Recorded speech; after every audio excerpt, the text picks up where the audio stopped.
WIBTA if I reported my disabled neighbor? I live with my husband in an apartment in the city center. When we found it, we couldn't believe it was available to rent because both the space and the location in the city are wonderful. We moved in a year ago. The neighbor upstairs is a guy about our age, between 30 and 40, who is disabled and uses an electric wheelchair. He never appeared to be mentally challenged, as he works in IT for a well-known company. This guy has caregivers hired to e.g. help him get dressed, go to bed, and stay with him overnight. The problem is that almost every night, we're talking at least 5 days a week, they make a lot of noise, talking loudly, laughing, and getting the room ready for bed, which includes, I don't know why, dragging furniture around repeatedly or dropping things on the floor.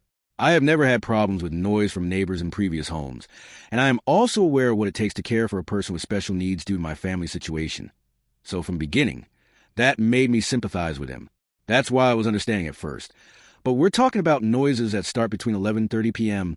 and midnight and can go on until 2 a.m. My job requires me to get up very early and be focused. One night, when I had a particularly difficult day ahead of me, I went up to try to talk to him, but they wouldn't open the door for me. So I went up the next day. I asked them to lower the noise and explain I'm acquainted with special needs, but just precisely, it would be a good idea to keep it down from around 22:30 and arrange the room beforehand.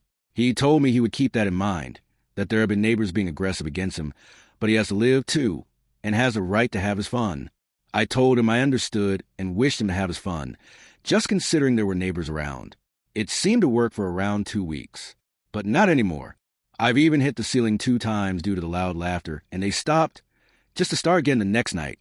I'm desperate, but I also get that he's deprived of so many fun things that I could be more sympathetic. On the other hand, there's a chance to report him to the real estate agency so that they give him formal notice that he will have to leave if they receive any more complaints, with a subsequent reduction in my rent. But honestly, I don't care about the money. I just want to be able to sleep before 2 a.m. on a regular basis. I wonder if I WIBTA if I report him finally. Edit. I live in a country where noise is taken seriously, to the extent of making this kind of loud noise from 10 p.m. until 6 a.m. forbidden. One could even call the police on it or file a report to a real estate agency.